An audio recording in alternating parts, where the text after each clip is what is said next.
Back here on the pregame show, the head hawk, Jeff Bauer. Coach, finally you get to hit somebody with a different colored jersey. How do you keep these guys focused the week before game week to get to game week?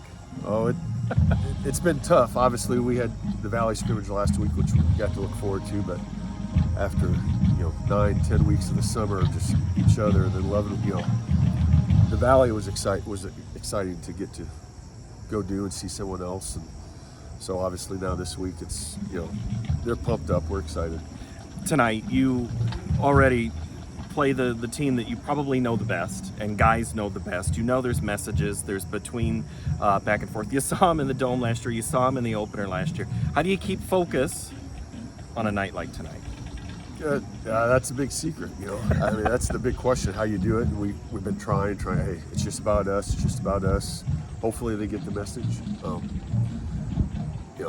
Obviously it's just natural when you go out and there's 10,000 people in the stands and, opening night, and, it's a lot of emotions and excitement. Kids are kids from both teams are gonna make mistakes because they're overstressed and overexcited, A year ago at this time, Luke Anderson was an unknown commodity. He absolutely blew expectations out of the water, progressed. Now you have to take him to that next level. What do you see in his development? Well, Coach Walls and Coach Firkin, I mean, they're amazing with quarterbacks, their whole offense, but Luke is, he's 200% above where he was last June when we first started coaching him. And it's a testament to him. He's an unbelievable kid. He's smart. He's a kind of cool hand Luke. If he makes a mistake, he lets it go before he goes back out the next, hey, that's all right. He threw a share of interceptions last year, but he didn't let that snowball into the next series, So he has great guys to hand it off to, but he's got to find new targets. Evan Erlmeyer is back, but you're going to have to find that next Devin Akers. Who's jumping out to you? Andrew Brandhorst he's going to be really good. His hands are phenomenal. They're so strong. Runs great routes. Owen Fisher, same thing. Owen Fisher's more of a scat. He's like an Evan. So we have two kind of slot receivers that are like water bugs after they catch the ball. They're going to be tough to tackle. Hayden Carlson, Emmanuel Davis are both pushing. On most teams, those two guys will be starting.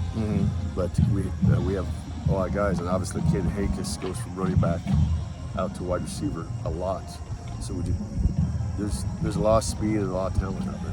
Skill is one thing. Talking about your offensive line, you got a great Lucas Beroth to kind of anchor things, but he also has friends that are back. Yeah, Jack Dorfler and Lucas have been will be 3-year starters. Landon Rudder should have been a starter last year. He had a knee issue. He's probably our biggest, strongest, arguably lineman. Then you add a couple juniors to the group. Zach Breitbach, our right tackle. He's 6'5", 315, and he lost some weight from last year. It was good weight to lose, and we're excited to see what he can do. So Ryan Pruitt is going to be our center. He's progressed so much from last year, but with that senior leadership up there, that should be a pretty good transition for the two juniors. Defensively up front, you have to replace a couple of rushers and a pretty good couple of good stoppers in the backfield. Where does it start up front for you?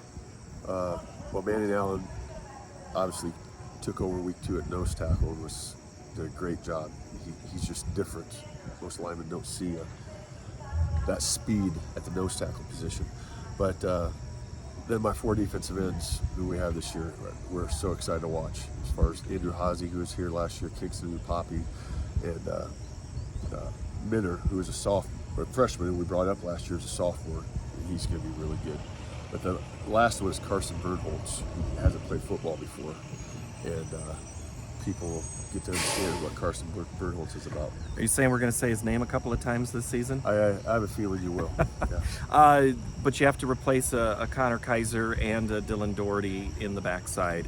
Yes. You mentioned a couple of guys up front. Who's in that backside? I know you're pretty high on Sam Sandvig. Who else? Yeah, so Sammy moved from, it was an off safety to the Hawk safety for us, which Doherty played last year. But then we have Taylor and Voss, seniors that came back, Michael Johnson back. The linebackers are going to be Hill, and Easy Pinks at the outside, and then we have a sophomore, Dawson Whittinger, who is really talented. He's obviously going to be raw, things to learn, but he's been awesome, just trying to soak it in. And Coach McGackey and his crew, I mean, they do an awesome job coaching him every day about the details, and he's really taken to it. Keys tonight, what do you see? Just who's going to be more relaxed and be themselves. You know, who's not going to make mistakes because you're too pumped up. And, you know, hang on to the ball, turnovers. You know, eliminate that, and I think it should be all right. This is also a game that pits two guys who used to be Hawks that played. Ryan Pizzetti, you played for Jerry.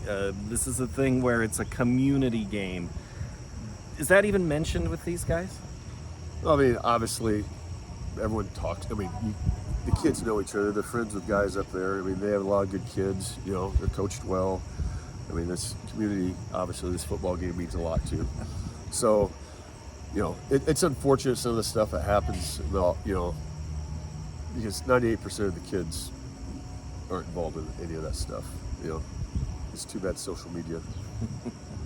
Sometimes I wouldn't even have it. You know, but I know how good our kids are. I mean, for one bad thing to come out, that's not who we are. So we'll see how it all plays out here in the next few minutes. Thanks, Coach. Yep.